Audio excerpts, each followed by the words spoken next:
Everyone, welcome to Bitansa moments.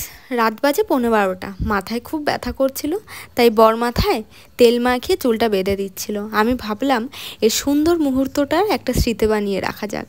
ছোটবেলা থেকে কতই শুনে এসছি, কাজ না করায়, সারাদিন ব্যক্তিগত কর্ম ছাড়া শুয়ে বসে থাকায় যে শ্বশুরবাড়ি যা তারপরে বুঝবি ইত্যাদি।